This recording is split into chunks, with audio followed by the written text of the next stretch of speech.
There we go.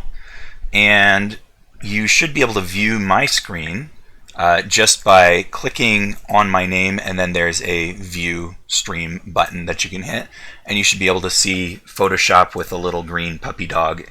And I don't think you guys will see my webcam, but I actually have a webcam, and in the recording you're going to be able to see me actually talking, but I couldn't make it play nice with Discord, unfortunately.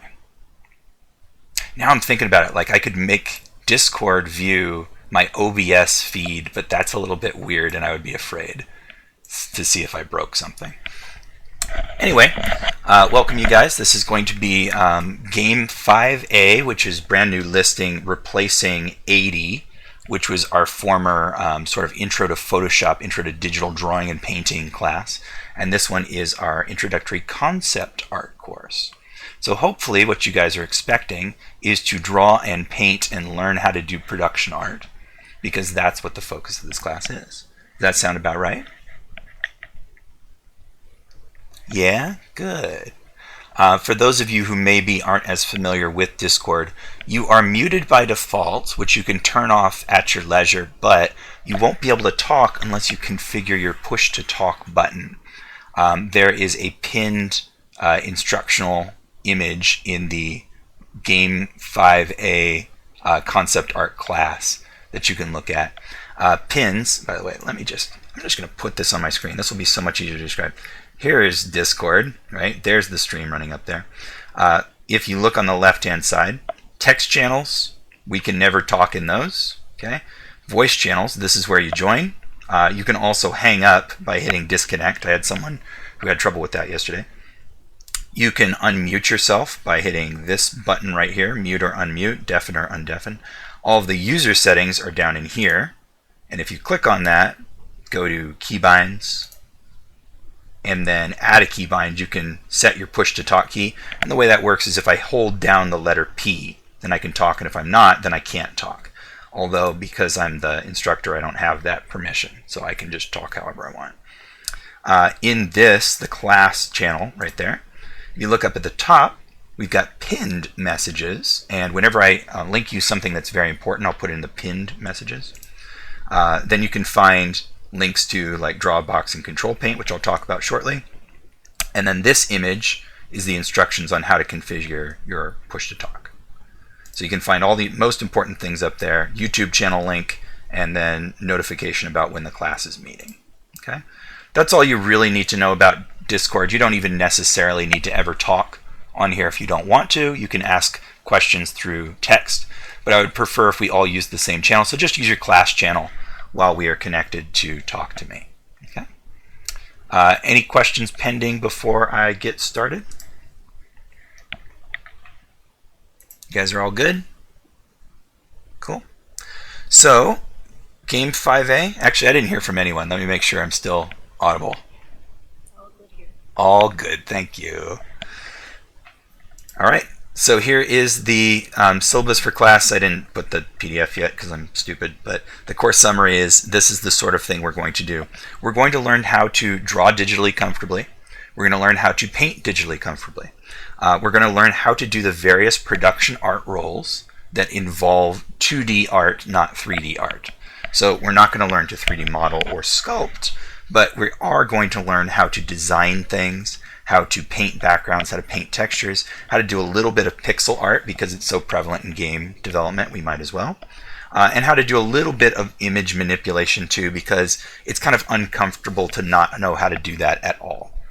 So that's the level of like copying and pasting things, moving and scaling and rotating them around, that sort of basic stuff. But mostly we're focused on the traditional hand skills of drawing and painting. Does that make sense to you guys? Cool. I do have one note. Hello, this is Salvo.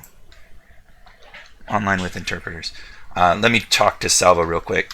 There will be a recording afterward on YouTube where subtitles will be enabled. So hopefully that'll help him a little bit.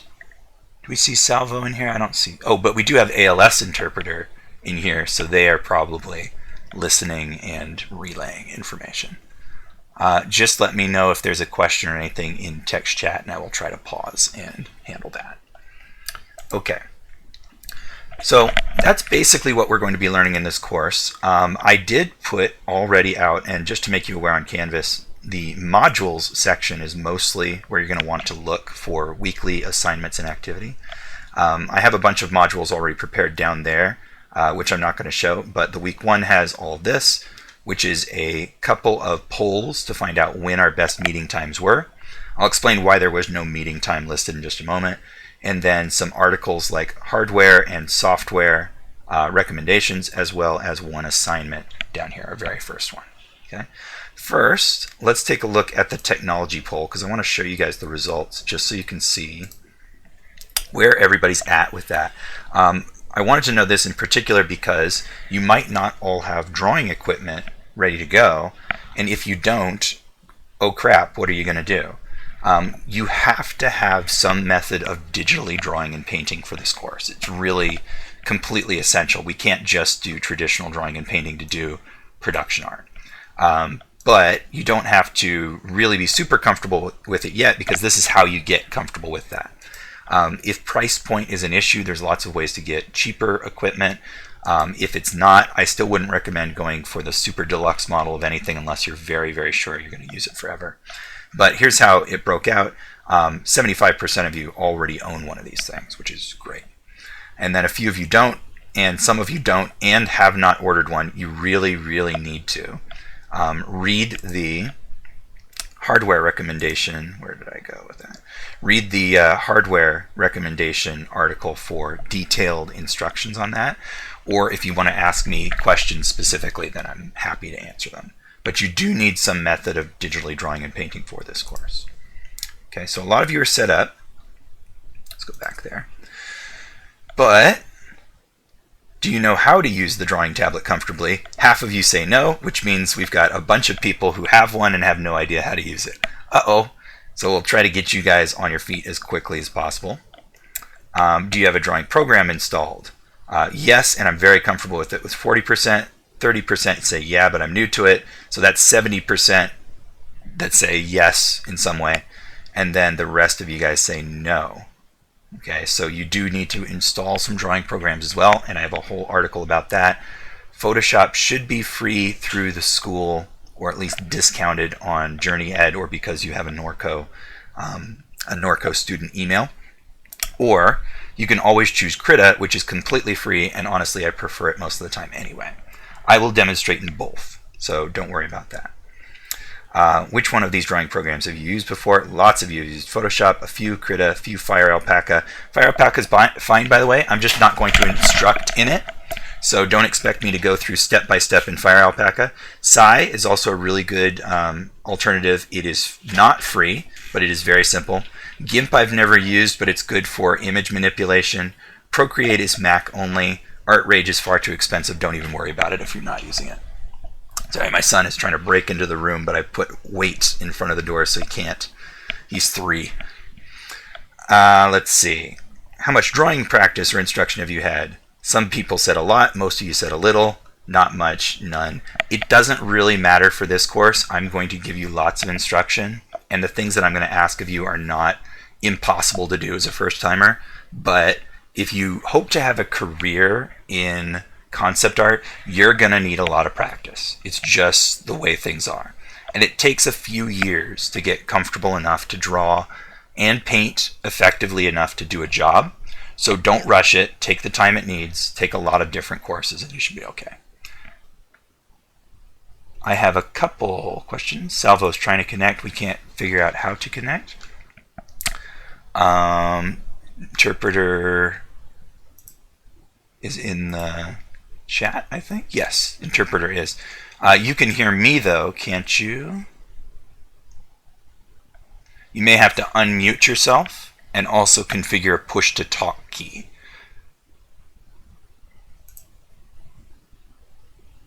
LDPEDRA, you are in the wrong classroom right now as far as your text goes. Go to 5A. That's the one we're using right now. We have some people that are having some connection issues. We'll try to figure this out after lecture, because it is going to be pre-recorded after all. Okay, any questions from you guys sitting here? Not just yet? Okay. Where's the push to talk option? You have to configure it. I will help everybody that has technical issues after the fact, but a lot of people are good so far, so we want to make sure that we keep this nice and speeding along. You guys don't really have to talk on the mic. You can text out your questions if you need to. Okay, so that's basically how the class shakes out as far as your experience goes in digital art. Let's look at what it is we're going to do. I'll go right to ArtStation first.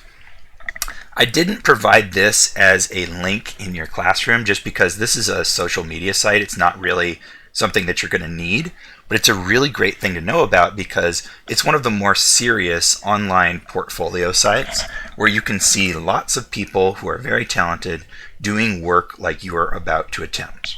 Okay? They also do filter mature content, so it's pretty safe to browse no matter where you are. Although what they usually mean by mature content is just that there's a nude in there. They don't allow any pornographic stuff on the site whatsoever, so you don't have to be worried about anything like that. But as you can see, there's some really lovely stuff on here.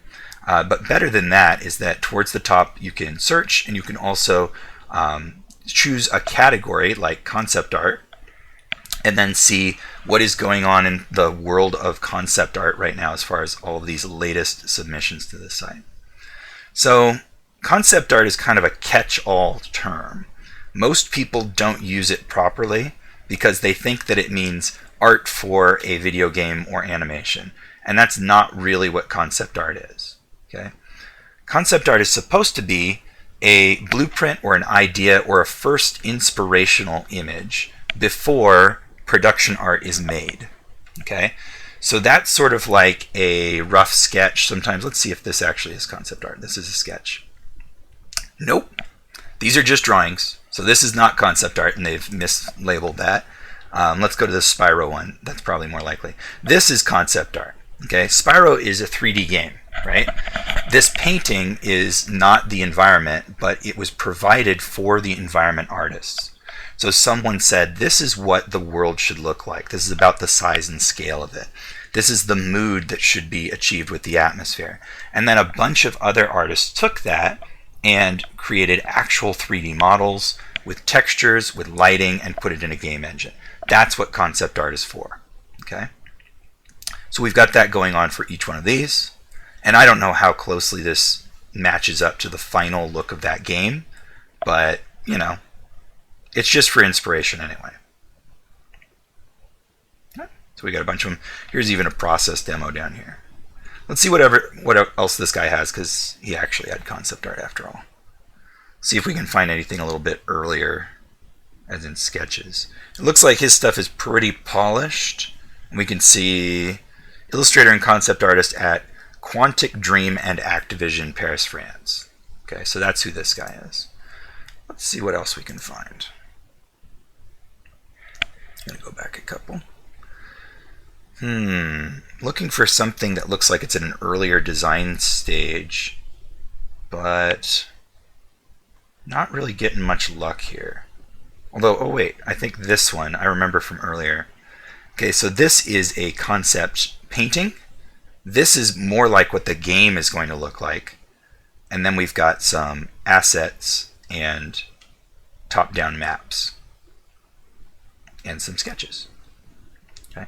So this is more like what your typical assortment of various concept images should be. This first painting, by the way, it's very pretty, but for the game, it's pretty useless because the angle is completely wrong. The kind of stylistic elements they're using are useless from top down, but that's kind of what you get in concept art sometimes. It's more of an inspiration than it is instruction. You are sometimes going to be making blueprints for the other artists in a production. Sometimes you're just going to be making something pretty that makes them go, ooh, I'm excited when they work on their stuff. But this second image is more like the blueprint thing, where here's where all of the different things that you might click on in the actual game are located. Here's a more realistic kind of style for this kind of game, that sort of thing. Okay? And the level of polish kind of jumps up and down here as they go through the various stages of production. These look like actual assets that they would use in the game. So now we've got trees that are highly polished and rendered that are just meant to be individual sprites that will pop down in the game. So you guys kind of get the difference between those things?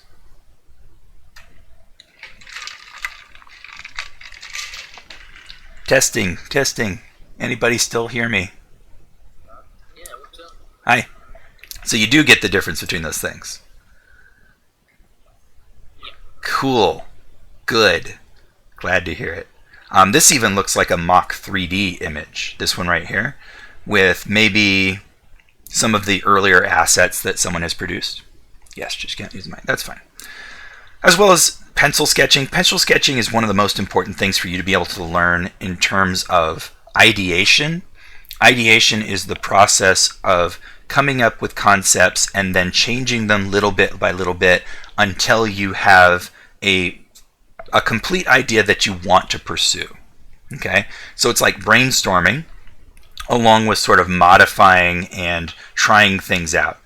Pencil sketching is really useful for that because it's very fast, it's very easy to do. You don't necessarily need a digital drawing setup to do it. You can do it right in a sketchbook or on the back of a napkin or something like that. And it's a really great way to visually explore your concepts. Okay. Cool. Any questions about any of that so far?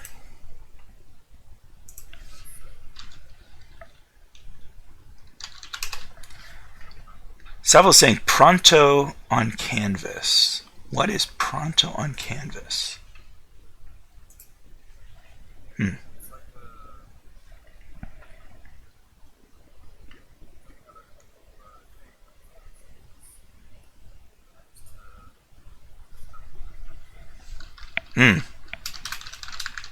I have no idea what that is. Sorry. I'll look into it, but I'm not familiar with that. Alright, let's start looking at some other important sites here as we're getting situated. I've got two, Control Paint, which I've used before. Some of you may have taken the class before, and Drawbox. Okay, they're very different. One of them, Control Paint, we're going to occasionally use for instructional material. And so for that one, because he's got this free video library, and it's huge, it's very, very useful if you want to know how to do specific stuff. We're going to use a few of the lessons out of here because they're very universal, but we're not going to just go through everything because look at how many there are. Just a ton. Okay. This guy is great though. If you've never seen him before, I recommend that you start looking through his video lectures, because not only does he cover basics like Digital Painting 101, he does a lot of really industry-specific things like how it is you're supposed to do concept art in certain entertainment situations. Okay? So what's he saying? I mean, why can't you use Pronto on Canvas? I don't know how to use it. That's why. This is the one I know how to use, so for now, we're stuck here. Sorry, Salvo.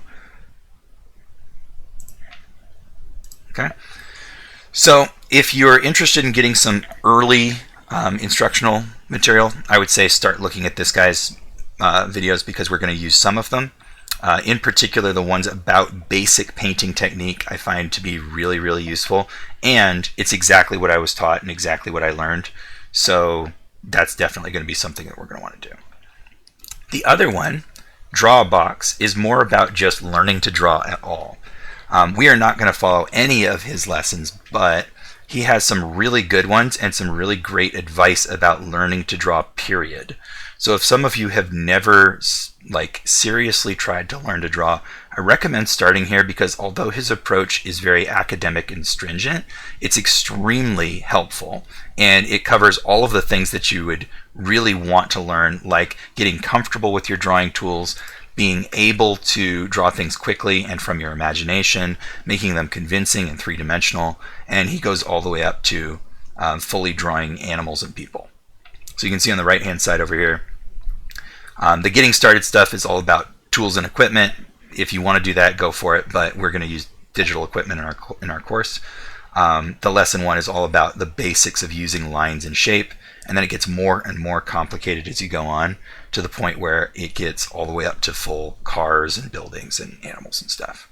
So I definitely recommend that. With that said, this can't just be a how to draw course, right? If it was, then I would have to expect that you are already familiar with your drawing and painting tools, and some of you guys are not, and then we wouldn't have all the other stuff that we have to do, like learn about pixel art and painting and how to work in a production environment. So all of that we have to cover means that we can't just make it about learning to draw and paint. With that said, I want it to be about learning how to draw and paint because that's the most important thing. It's way more important than knowing how to use the software, because you might start using a different program next year. Who knows? Adobe might get really crazy and make it impossible to use Photoshop, or they might update it in such a way that breaks it for our purposes, or a new program might come by and be the industry standard suddenly. You have to be flexible with that stuff. You guys probably all know that if you want to learn a certain software, it is very easy to do so online. All you have to do is type in the name of that software in YouTube, and you're going to find instructional videos immediately. Sometimes you can go right to the software website and they've got help right there. That is usually not an issue for most people. It's more about how do you do something successful artistically that's the difficulty.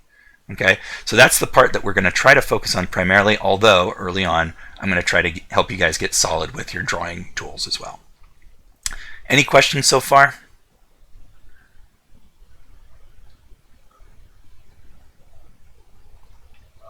I can see Salvo trying to connect to the live stream. I'm sorry this sucks so much for Salvo.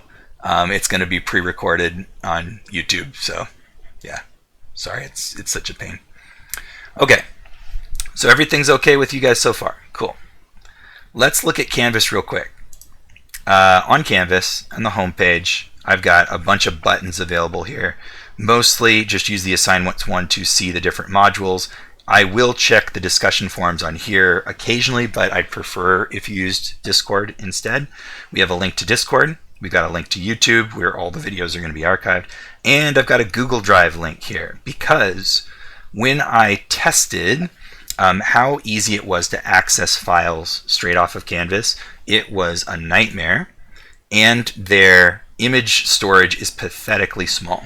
We have 1 gigabyte of storage space on Canvas. Then it's gone.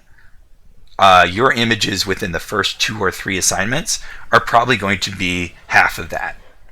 So we need some other solution, and I've got one. It's the Google Drive. If you've never used Google Drive before, it's not that difficult, but you do have to make an account. And the accounts are free to make. If you just go to Google, up in the right-hand corner, you can make an account. I've got several different ones, like personal one and a school one. And once you do that and click on that link, it will take you here, where we've got a test folder and a test file, and that will populate this with folders for all of your homework and various things. So don't worry about that for now. We are using still, in the very first assignment, the native turn-in on Canvas, which is just a button for you to hit. But I'm going to switch over to Google Drive fairly quickly because we're going to run out of space very fast if I don't do that. Okay? Yep, absolutely right. Make a Google account for Drive if you haven't already. Any questions about that, of using Google Drive?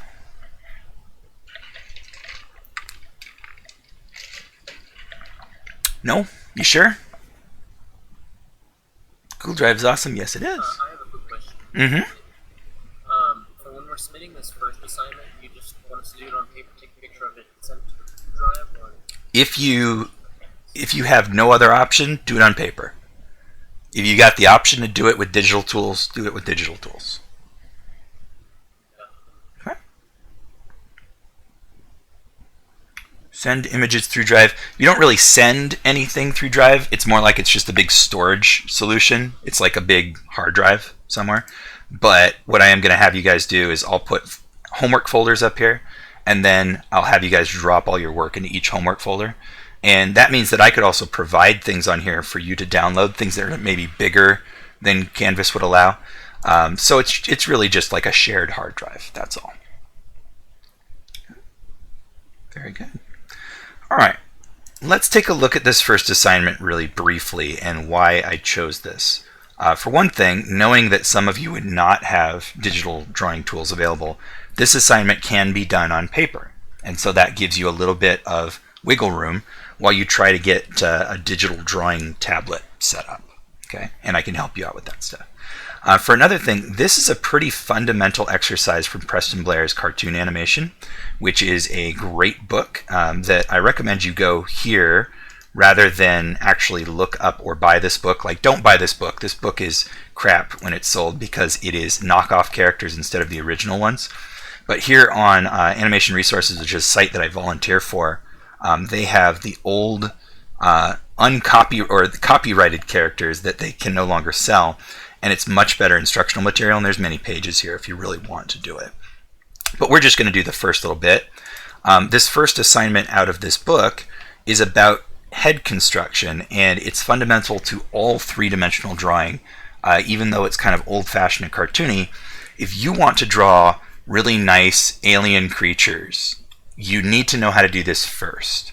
Because alien creatures have a lot of small parts, they've got a lot of anatomy, they're very complicated, and so they're far more difficult to draw than these little hokey cartoon characters are. So first, learn to draw the little hokey cartoon characters, then start to specialize in whatever direction you want. Also, this is kind of fundamental to drawing objects three-dimensionally, so even if you didn't want to do characters at all, and you wanted to design, environment assets, you would have to be able to draw them convincingly. And so this is a good primer for that. And for another thing, it's just an excuse to get your hand moving, to get you using your software and getting familiar with it right away. Okay? So all I'm asking is complete 10 of these drawings down here. You don't have to give me 1, 2, 3, 4, 5 just for this bear head. Just draw the bear head, but follow these steps. Okay? Try to give me 10 finished drawings from here, and you can pick any you want, but I recommend the simplest ones to start off with. Okay. Any questions about that so far? Just monitoring chat there. Nope. Okay.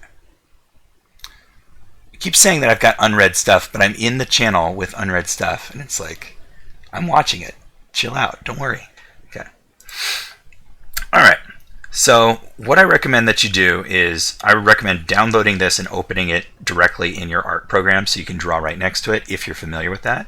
If you're not, then just open your web browser, keep this open on your screen. I believe we can just click on it and it'll download it right here, so you can open it with an image viewer like this one, and then you can zoom and move around, view it however you want, or you can just keep your web browser open. If you've got 2 monitors, that's excellent. I strongly recommend having 2 monitors, like so, because it makes everything easier when you're doing art on the computer. If you don't have 2 monitors, well, just try to use your screen real estate intelligently, okay?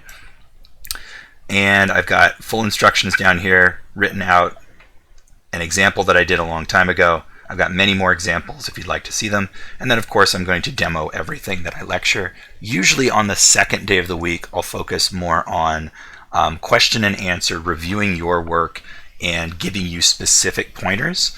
And on the first meeting of every week, I'm going to focus on lecture and demonstrating how to do things the first time. Okay?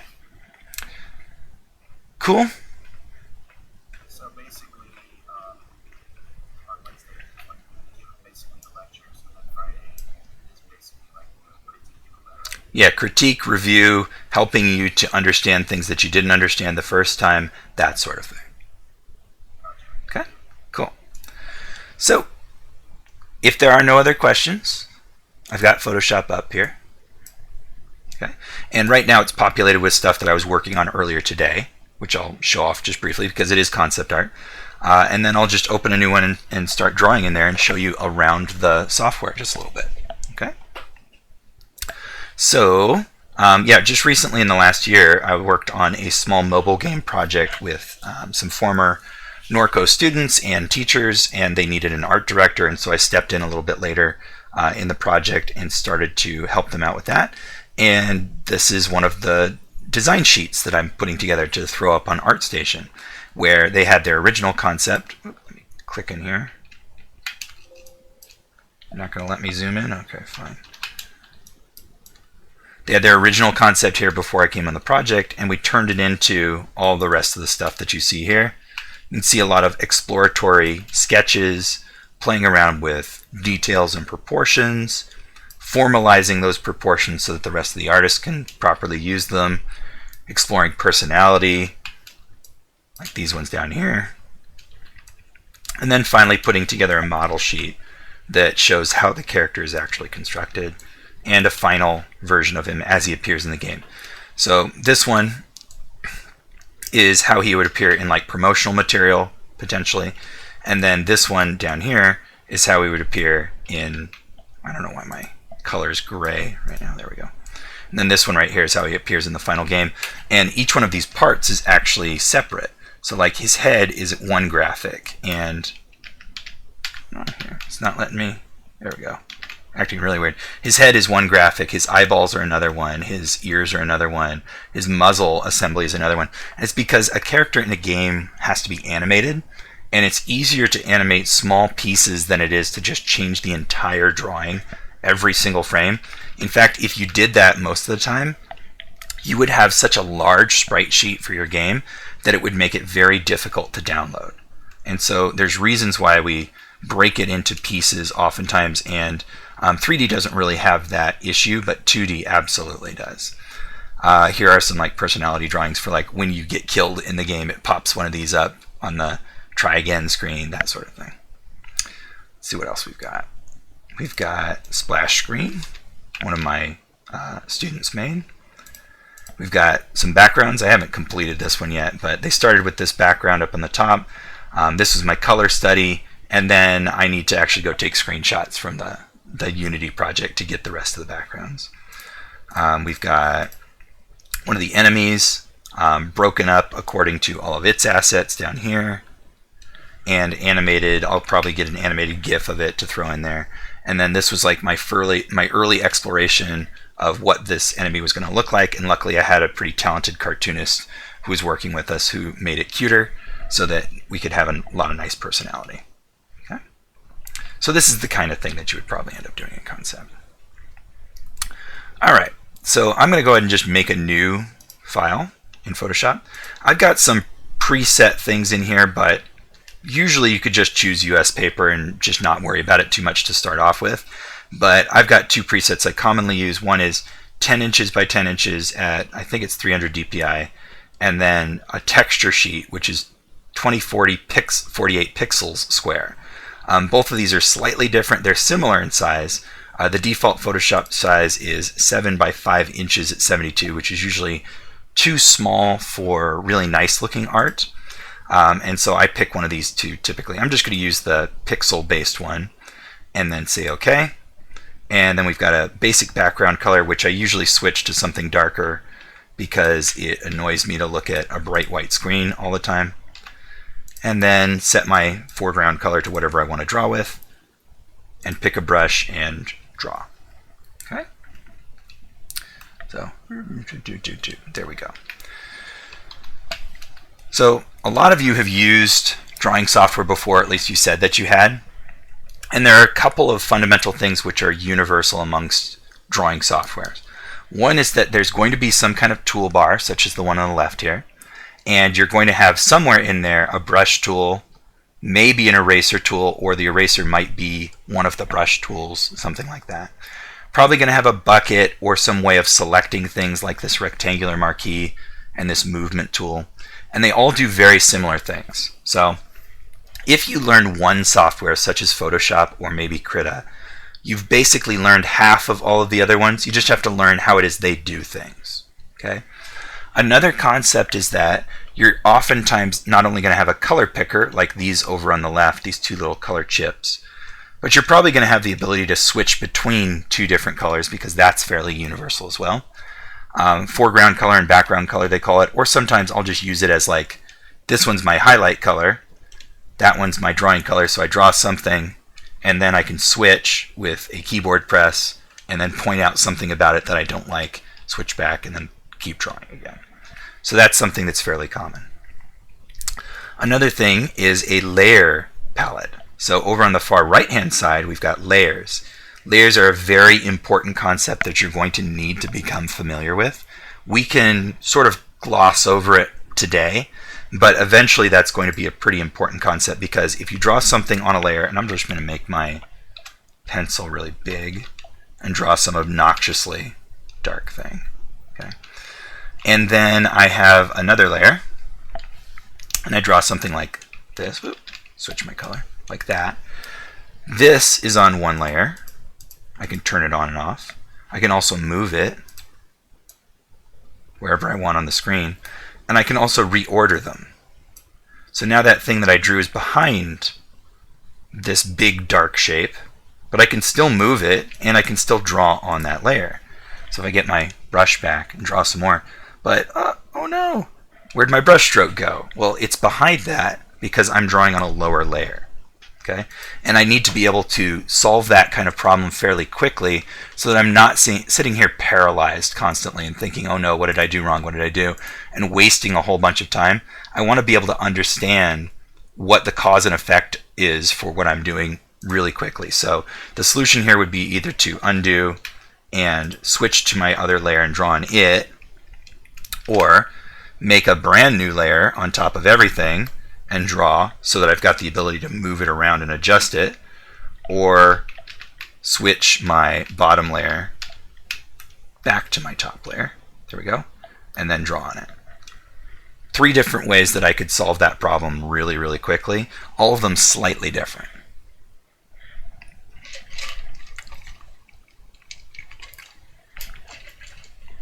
Any questions about that stuff? I see someone typing there. I'm waiting for them. Okay, don't worry, it's all recorded. Thank you. Okay, so just for now, I'm going to stick to the drawing side of things rather than going into painting. I'm going to just delete those 2 layers. I'll make a new one. Okay. I like to not draw on my background, by the way, because it gives me the ability to move it around, and if I turn my background off, you can see this checkerboard pattern is transparency. Transparency is another concept that we'll become familiar with, in that if I took this thing that I drew and made an asset out of it, you could see straight through it, and the only thing you would see is the line. You wouldn't see any background fill at all. Sometimes that's important, sometimes it's not. It's really obnoxious to stare at that checkerboard though, so I almost always have a background layer that's filled with something, and then draw on a different layer, just so I have the option to turn it off if I really want to later on. Okay. So here in Photoshop, I've got, inside of my brush tool, way up in the corner here, a bunch of different preset brushes that I've made for myself. So I've got things that were achieved by downloading a brush pack. Kyle's Draw Box was a pack that I used. Some that I've made myself, some erasers up here, and not many of these were standard in Photoshop, although Photoshop does provide them.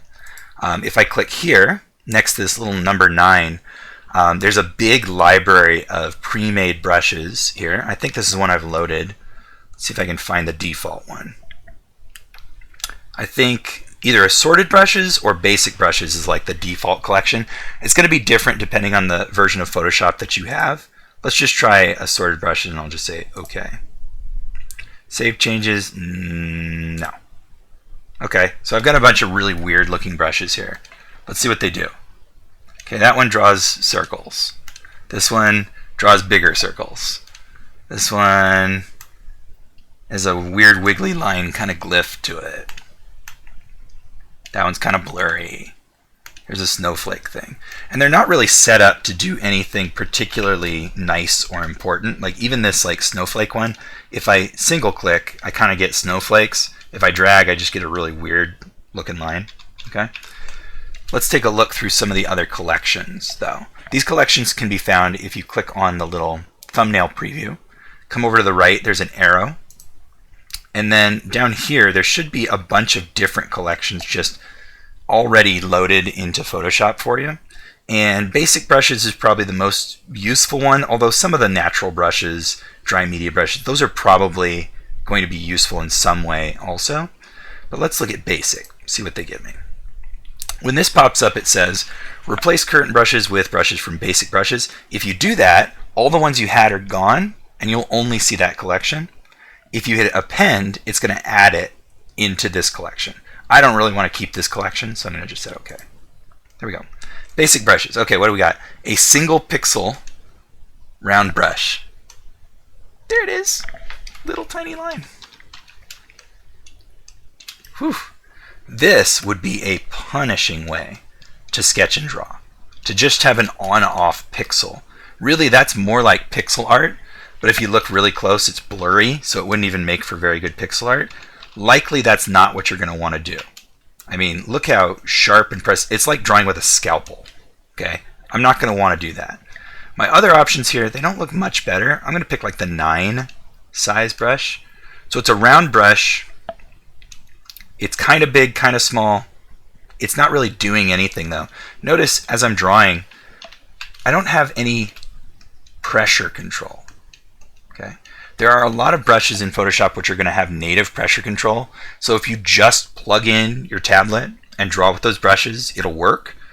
But you may need to know how to turn that stuff on and off easily. Easiest way that I can think of is just right up here on this bar. Sometimes there are buttons that just turn them on and off for you, like this one. This button, tablet pressure controls opacity. So I'm going to click that. Now when I draw with this basic brush, if I press lightly, I don't see very much pigment.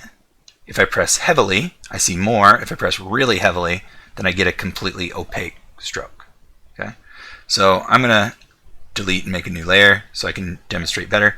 Here's very light, heavier, heavier, heavier, heavier, heaviest. Okay?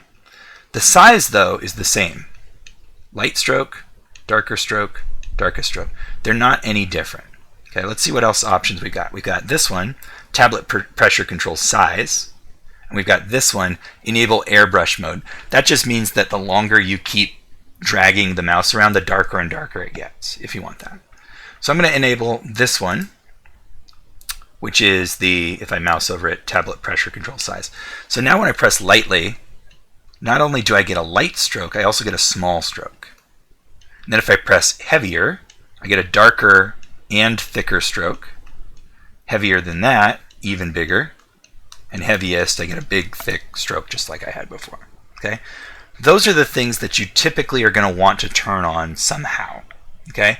Every drawing program that has even basic features has something like that. These are just the easiest ways to find them on this toolbar. And by the way, I have a fairly old version of Photoshop. I have CS5, I think it is. This is not the latest one. This is not where the brushes and the buttons are going to be precisely in your version. But your best friend for exploring the interface of any program is mouse over. Okay? Move your mouse over to something. Stop. Take your hand off your mouse. Read the tooltip. That's the best way for you to find out what things are. Okay? Also, specific to Photoshop, if you ever see a little drop-down arrow next to the icon, it means that if you click and hold on it, you're going to get more tool options, like these ones. In Photoshop, the way they use this is that brush tool is for any kind of painting we're drawing. Pencil tool is for pixel art. Okay? Color replacement tool, I have no idea. I've never used it. Don't worry about it. Mixer brush tool, fancy painting if you want it. Mostly just stick to the brush. Okay? But up here on the top bar, you can do this as well. If I just mouse over, let go. Tablet pressure controls opacity. It tells me what it does. Okay? Same thing over here. Okay. Any questions so far about just those few features?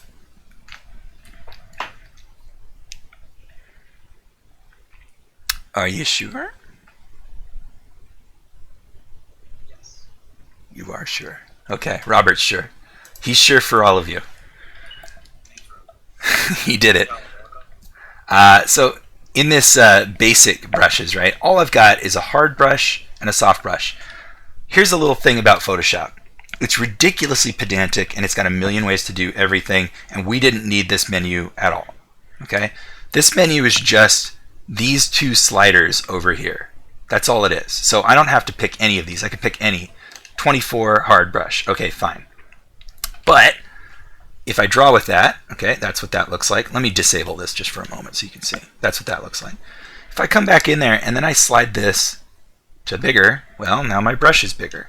If I slide it to smaller, now my brush is smaller. So I didn't need those many, many different choices at all.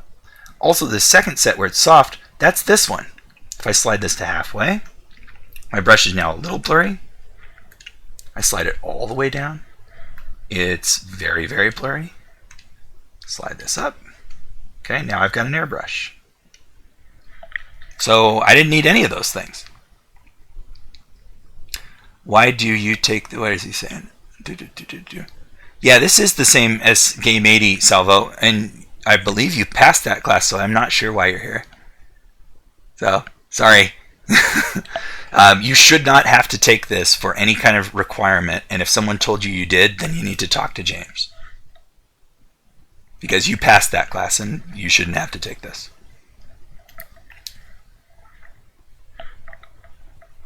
Anyway, that's the basic kind of brush control slider here, size and hardness. You do not have the availability of hardness for everything, but you do have the availability of size for everything. Does it have more info than GAM5A? Yeah, kind of, but it's going to be a lot of the same stuff. This is replacing GAM5A, so it can't just like be a completely different class.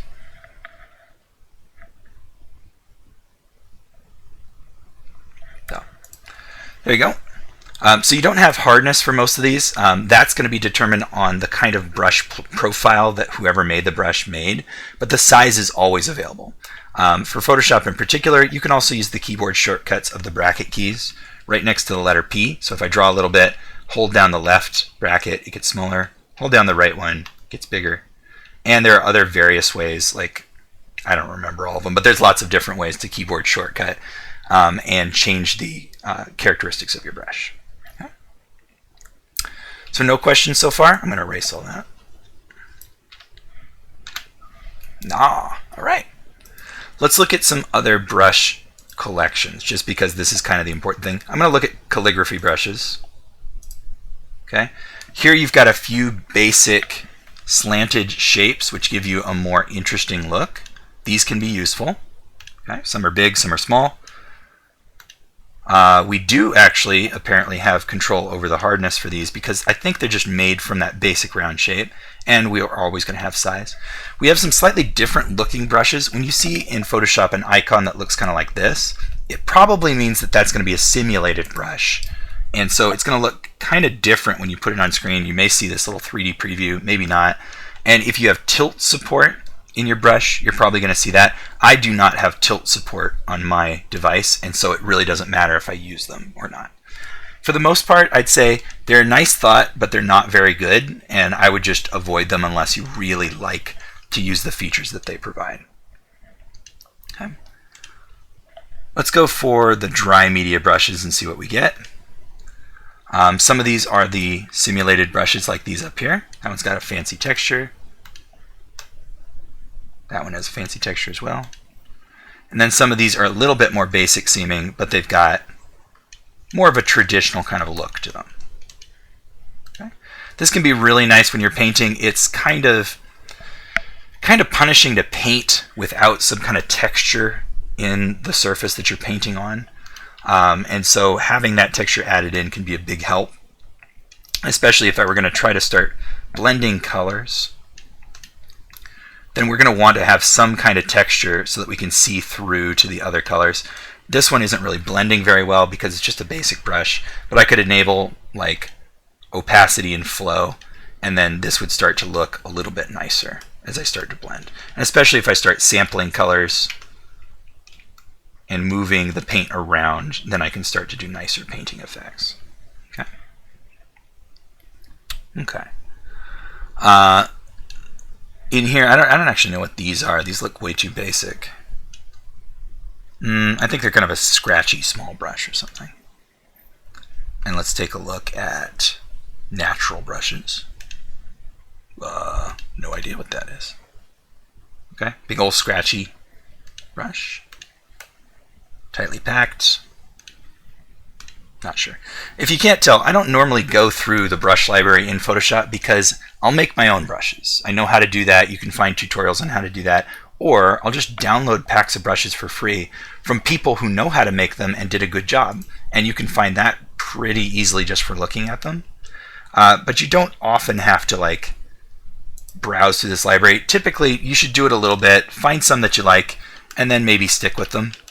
You know, make a collection of them if you like. Okay, so that one's fine. So that's what I've done over here. So this is my own collection of brushes that I like, ones that I frequently use.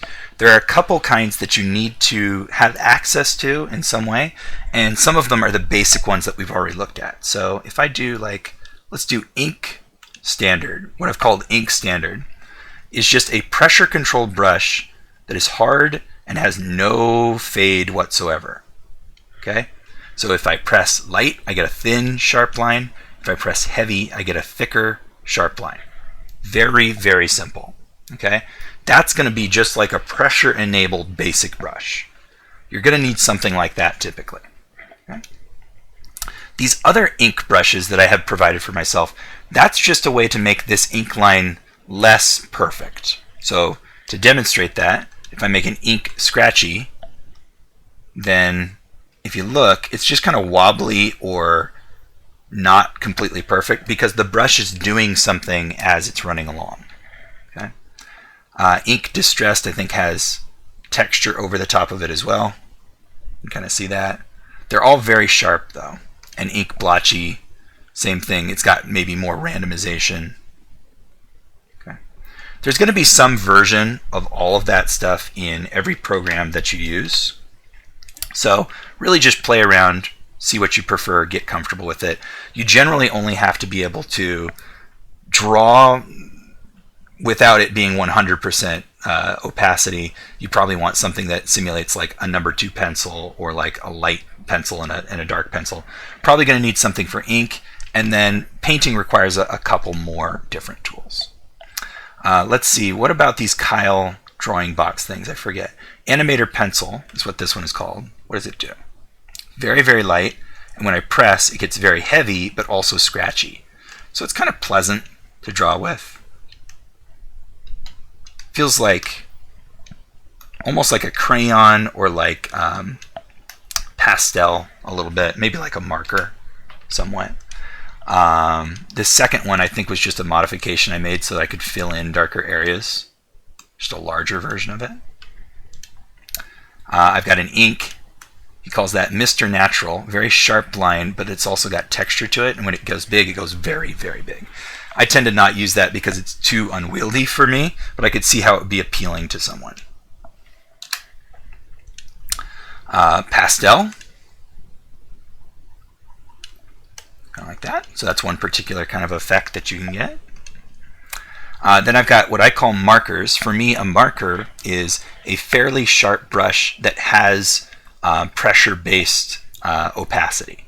So if I've got marker standard, this is still a sharp brush, but now it's got size pressure a little bit, and it's also got density pressure.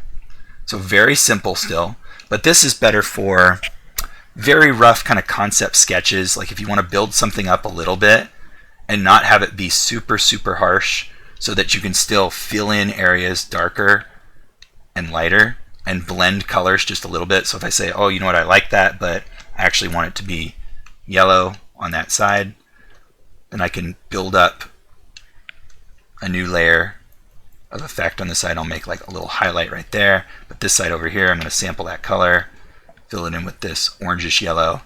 And it's just a lot more friendly than using, ooh, I've got a very, very big eraser. It's a lot more friendly than using just a basic brush. So something that I find I need quite a lot is something like what I would think of as a marker. My other markers here, a streaky marker, just has some texture to it. And for me, a blending marker is softer and allows you to merge colors together more easily. Like that. Okay? And we'll talk about brush technique quite a lot in the course. This is just kind of an overview of the tools that I use most frequently. So look for things like this in whatever program you're using. I've got some paint tools, although first let me show a pixel brush just because it's kind of funny by comparison. Pixel brush, it's like this. So this has a name, this kind of art, not just pixel art, but the fact that when I draw with this, it's either an orange pixel or a not orange pixel. Does anybody know what the name of that effect is? As opposed, aliasing. As opposed to this over here, this is aliasing. Aliasing is when pixels blur themselves with their neighbors to make a smoother effect when you zoom out. Non-aliased is what this is, which is pixel art. So Photoshop has a completely different tool for that sometimes, or sometimes you can turn features on and off. I have a pixel tool in this list because at some point I'm probably going to want one, so I just threw it in there. But it looks pretty awful if you try to just draw or paint with one of these, so typically don't. Down here I've got paint brushes as well. Let me zoom back out so it's not so crazy. Okay, so my paint brushes are some combination of size and opacity, but usually I like to have some texture and especially a more chaotic edge to them, and so that's what I consider my paint brushes to be, though you don't need to do that. I've got a frizzy paintbrush like this one, and I've got a smooth, softer paintbrush like this one. So it's usually for me a question of how dense do I want it to be and how much texture do I want left behind when I'm painting. Okay. Then I've got my pencil, which I was using earlier. For me, a pencil is just a sharp, small tool, but I like to have a little bit of texture and a lot of softness to the opacity transfer, so it's a little bit more like a pencil on paper would be. So you can see if I draw really, really lightly over here, you can barely see this, but if I do the same thing and I press real hard, it's obvious what the difference is, but I'm getting that from just one tool. I like to have that versatility, but I'm kind of picky as far as how my pressure behaves, so I try to tune my own tools. Okay. Let me see, I don't even remember what this one is. Sometimes I make specialty ones. Like this one's a texture fizz is what it said, so I guess it's just big color adjusted bubbles. Streaky paint. I'm going to guess it's going to do what yep. Streaky paint. So it's kind of a hard shape that I get lots of lines with. For some reason I wanted that. Not really sure why. And then finally the pixel brush. Okay. Does that make sense to you guys? That's just kind of a rundown of basic tools that I would use often. Do we have any questions? At some point, can you do a Bob Ross esque tutorial? Yeah. You want me to add a happy little cloud? I'm going to add a happy little cloud. I can't do his voice, I don't think. Let me see. What do I use? Well, it's my world, so I'm going to use Frizz Solid for my happy little cloud. Use a little white cloud, and we're just going to put that guy right up here. No pressure. There you go. That's about as good as I could do.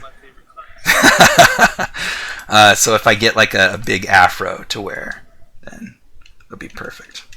Yeah. Okay. Well, you would in the playback, so I do actually have a webcam you'll be able to see. It's just me sitting in my room, like, talking to you guys, but whatever. I decided to enable it anyway. Occasionally, I might have to, like, demonstrate something, like, with my hands physically, like drawing technique or how you're supposed to sand, so I guess that'll be helpful. But really, it's for my anatomy class. I've got a skeleton in my office, and I will, like, refer to my own skeleton. I've got an anatomy chart on the wall and, like, physical body that I can point to, so... For you guys, it's not so important, but yeah. I'll see if I can drum up a big afro to just randomly wear someday. Okay, is there any question about like how I'm using this software, how I'm getting along, just doing basic drawing and painting? Because that's kind of what your homework is already. You don't really need to know much more than that.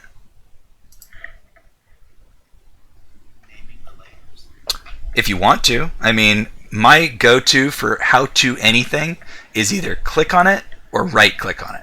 So if I click on it and it's like, okay, that didn't work, how about I right-click? Is the option here?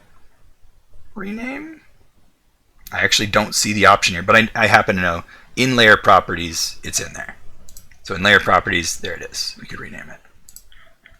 You can also double click on the words, and then you can say like painting right there. And then later versions of Photoshop, you can also right click that layer and color code them as well if you want to. If you want to reorganize your layers, just drag them. You can't drag anything below background, your initial background. And also there's a bunch of locking options, but we'll go over that in later classes. If I made a different one, we could easily reorder them just by dragging. I'll just suggest, I'll just say, it's a lot easier when there's like so many. You know what's easier than naming your layers? Not having any. And that's not a joke. I tend to espouse a method of working in Paint that has the fewest number of layers possible. And what I want is to have one layer in which my base painting is on there, and then usually one layer above that where I'm adding new stuff to see if I like it. Right? So for instance, in this little ball that I just sketched, this fuzzy ball, I'm going to sketch some fuzzy lighting on this fuzzy ball. I'll start there, make my brush a little bit bigger, kind of go like that. And then if I were really working nicely, I'd probably lock it so that the paint only appears over this base layer, but for right now, we'll just leave it kind of going crazy like that. And then I'll take an eraser and kind of like get rid of the little extras. And if I like that, I'll merge it. So I'll take this one, right click, and go merge down. Now I'm back to one layer again. But if I want to keep painting, I'll make a new temporary layer on top of this, grab my brush, sample whatever colors I want, and then work happily on top of it. And so if I mess up, I just turn that layer off or make a new one, keep working. So that's how I tend to like to paint, is that I'll have a base layer, a couple layers based on are they in the foreground, middle ground, or background, and then really very few extra from there. Because one, it's confusing. Two, it's very slow to navigate. Three, you shouldn't rely on technology that much. It's a really great tool. It's really helpful to be able to work in layers. But if you're using it so much that it becomes an encumbrance to figure out where in the heck you are painting things, you're using it wrong. You need to ease up and use it a little bit less at that point. Does that make sense? That makes total sense. Yeah. It's not the only way to work, but I find it's a really convenient way to work. Here's another thing you can do with layers, just as a preview. This thing that I just painted on was a core shadow, and you can see some of the brush strokes have gone way outside my original shape. I would like them not to. So what I can do is I can make it a clipping mask. So now everything I paint on that new layer is only going to appear where there are pixels on the lower layer. That's a really common technique. Most painting tools have something like that, but it means that, let's just grab something obnoxious. I can paint wherever I want with no fear of breaking the silhouette or the shape of the thing that I made. And it makes it even faster for me to do iterative things like add details on this. You know? So let's what if I wanted a rim light on this object now? Well, let me merge my layer down, make a new layer, make it a clipping mask, and then I'll pick my highlight color. In fact, let's use this blue. I'll make it a little bit lighter, but let's use this blue. And what brush do I have right now? Oh, I've done something wrong. What did I do? Brush, help. Let's do streaky paint. Huh. Well, that's odd. I'm sure I've done something wrong because it's not letting me paint. But I can't see what I did wrong. Release clipping mask. Let's try to paint now. Oh, I hit a button on my pen that did who knows what. That's what I did. All right, so let me delete that, make it a clipping mask. Choose my, I think it was frizzy. There we go. So I'm going to make a rim light on this. We'll assume that the primary lights come from the right, so I'll make a rim light come from this side. I'm just going to make it really bright blue and obnoxious, kind of like that. And I'm only painting around the edge, like this. But it doesn't really look super convincing. But good thing I'm working on a layer, because now I could like turn the opacity down so it blends a little bit better. Or since that doesn't look very good, I could change the blending mode. Most of your drawing and painting programs are going to have something like this, where I could try like, well, multiply is never going to look like light, although that looks nice. There we go. Like screen, color dodge, maybe overlay. And I'm just clicking through with my keyboard right now. Hard light, probably going to be a better one. And I can get it to look like it's actually lighting up the edge, but just by finding a good combination of blending mode and opacity somehow. Or even if I decide, like, let's go all the way back up to normal, which is how I was painting initially. And I decide, yes, that's a good effect, but I picked the completely wrong color. Then I'll lock the pixels on this layer, which means I can't paint outside of the pixels that I've already painted on. Choose a completely different color, like really bright yellow. I'd rather be more yellow. There we go. Really bright yellow. I'll just make my brush as big as I can because it doesn't matter. And now it will only accept paint where I have pixels, so now it's all yellow instead of blue. So those are examples of how you should use the technology. It's not a crutch, it's a help when you need it. But most of the time you don't need it. And you can just get by doing things in a traditional drawing or painting method. That makes sense to you guys? Yeah, and so I've really only got 2 layers I've been using this whole time. One that was just empty down there because I forgot about it. But if I like this effect, now I can merge it, and I've got 1 layer, and I can add whatever it is I want on top of this. Cool? Cool. Okay.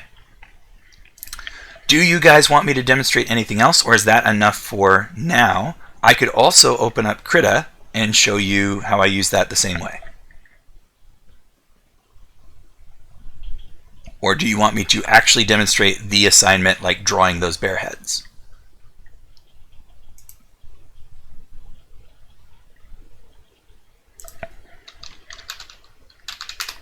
Oh no, you guys have died again. Live, damn you, live. I think for me personally, that would probably be it. Cool. Anybody disagree? If not, easy lecture for me.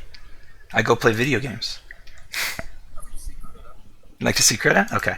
And by the way, you guys aren't like tethered here. This is, and I think I was going to mention it, why this class has no meeting time. This is an online class, and it's technically an asynchronous class. You are not required to be here right now. You could leave. I'm going to record this. I'm going to put it on YouTube. You could see every lecture that way, or you could see half the lectures that way, or whatever your choice is. Okay? So you do not have to be here if you do not want to be here. I will be on Discord on Friday at 2 also to do follow-up, to do review, and I can do any combination of lecture and review any of those days. You're always going to get all that information somehow. Okay? So if it's like, crap, I have to sit here for an hour and a half while he demonstrates Krita, no you don't. You can go, and it won't matter to me. Okay? I just want to make sure that you have every opportunity to ask me questions, to get one-on-one instruction, to get feedback on your work. You do not have to use any of that. There you go. Vincent's out. All right, so I'm going to turn on Krita, and I'll do a little bit of demonstration about that one too. But you're not going to hurt my feelings at all. If you guys run away, it's going to be fine. Just make sure you use the communication platforms that you have available. So here is Krita. I'm going to make a same size document. And right away, you're probably going to see some similarities between Krita and Photoshop. We've got a color picker. It's a lot larger because I like to have a bigger color picker. We've got a bunch of tools up here. Color picker is located right up here. You can see I've got black and blue. And right up here, there's a little pencil. This is where the brush engine is. And right next to it is where the collection of brushes is.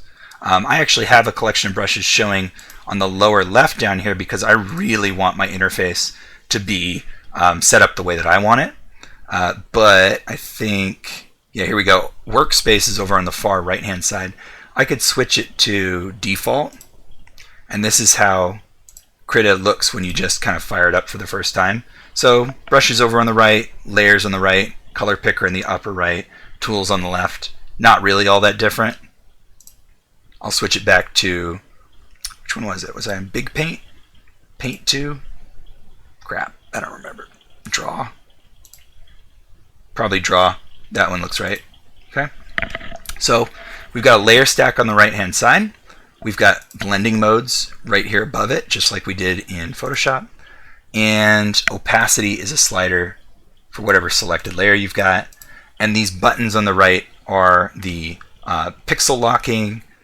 One of them, I'm going to have to mess with them to remember. One of them is going to be like the clipping mask thing.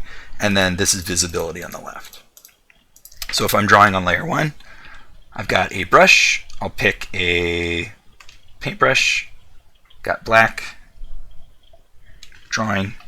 Can turn it off and on. Make a larger shape on a different layer. If I try to overlap them, so I can use the transform tool here. I think that's what it's called. Transform layer. Or I could use the move tool, but I'll use the transform tool. Overlap them, we can see that's on top and that's on bottom. So all the same kind of stuff that we had before. I can also merge layers. Right click, merge with layer below. There we go. Now they're one and the same. I can delete them, usually by either hitting a keyboard key delete or right click and choosing remove layer. So it looks like shift delete would have been the shortcut here. Make a new one. There we go. And draw on it if I want to. There we go. Cool. Krita has a really good brush engine, but it's a lot more complicated. So if you're interested in traditional looking digital art, I strongly recommend Krita because their brush engine has lots and lots of great options. I have never truly mastered it though. I find it to be so powerful that it's confusing and I no longer know what to do. So be cautious about that. But these down here on the left are some of the presets that Krita had provided that I tuned just a little bit to my liking and then put into this custom collection. Actually, this isn't even a custom collection. This is a default one. This is my custom collection, the favorites one. So I've got all the standards like a hard eraser, a soft eraser, an airbrush, a plain old regular digital brush, some calligraphy ink, marker, and then a few blending things. Okay, so that's my custom collection. I was actually just looking at their default paint collection, which has a lot of good stuff in it. So I can select one of these and just try it out, see if I like it. And who knows, you might like it, you might not for whatever reason you prefer. I'm generally just looking for either the absence or the presence of texture and then how soft is the edge of the brush. I believe some of them, if they've got this purple tone to the icon, are meant to be blending brushes. Let me see if that works. Yeah, they are. There it goes. You can see as I continue to move the mouse around, sometimes the orange bled in, sometimes it didn't. So let's pick orange again. Yeah, there we go. So sometimes it's bleeding in, sometimes it's not. Let me pick a different purple one, like this one, I think. It's very delicate, but I'm pressing too hard, I think. Well, anyway, that's one of the ways they try to show you is that if they're black, they're a standard brush that's just going to paint or draw. If they're purple, I think they're meant to blend. They also got this little water icon. If they're green, I think they're a lot more wild than your standard brushes. They're kind of like watercolor.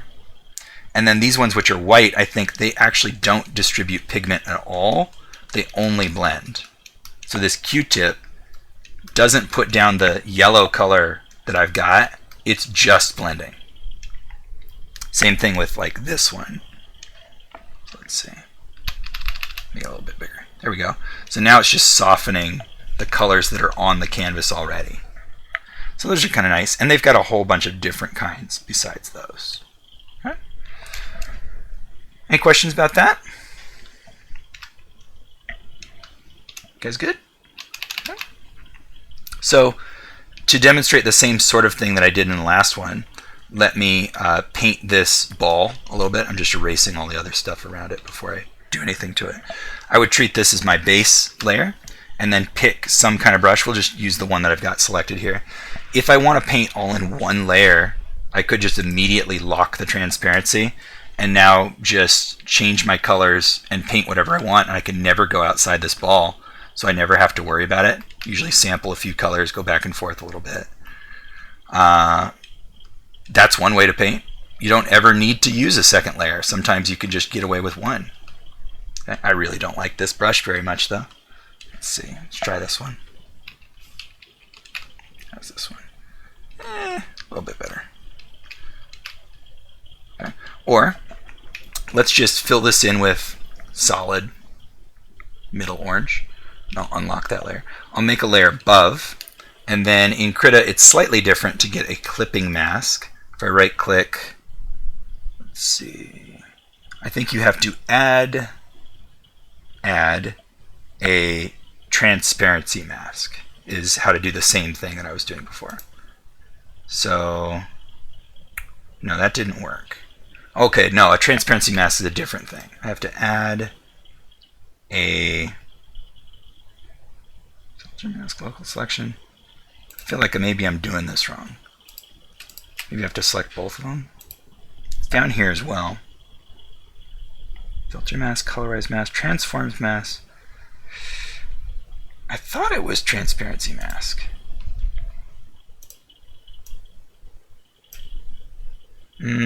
I don't know. Let me try it real quick. Let's find out if I'm right. Nope.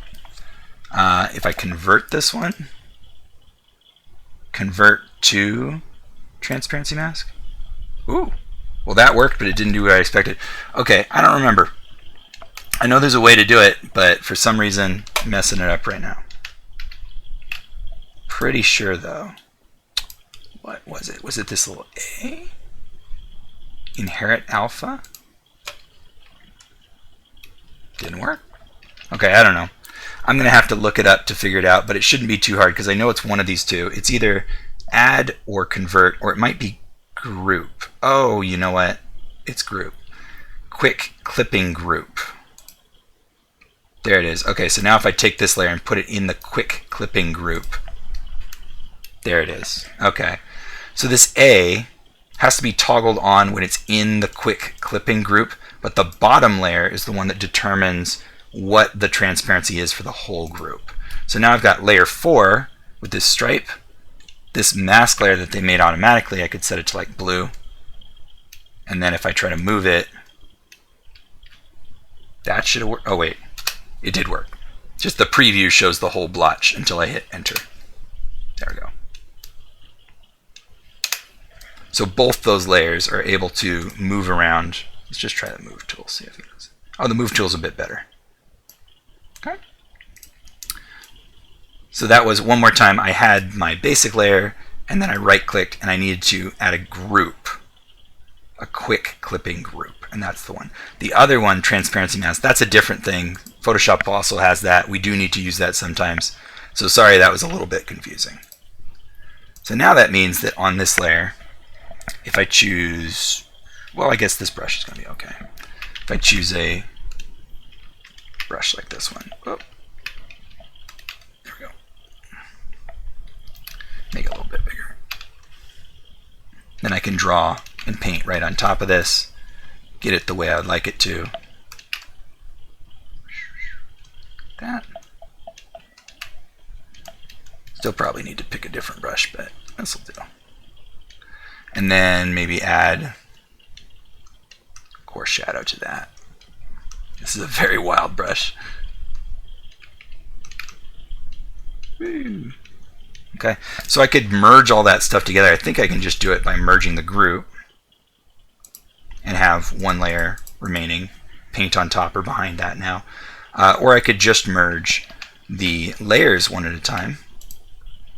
I think I merge down. Let's see, merge with layer below. And then I've still got the quick clipping group, so I could add another one. And then I should be able to draw on top of this and continue adding effects. Oh, got to click the A. There we go. So like that. Cool. Very cool. So those are the similarities between Photoshop and Krita, just kind of basics. I think that even with just that, you should be able to like just draw some things. If you get confused about what the buttons are, usually within the help menu, you can find either handbook in this case or key bindings. Sometimes it's in edit though. So under edit or preferences, maybe file occasionally. Usually it's going to be either edit or help though. We do have tools and settings in Krita. Let's see, we've got configure Krita, toolbars. I don't know what resources are in Krita. I haven't looked through that. But you're always going to find a place to be able to look through the program and figure out what everything does.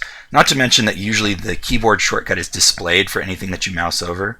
So in this case, like if I click on line tool, somewhere around here. Actually, I was seeing it for the brushes down at the bottom. There's like a listing for what this brush is, and sometimes they'll display tooltips and like keyboard shortcuts for that stuff as well. Okay.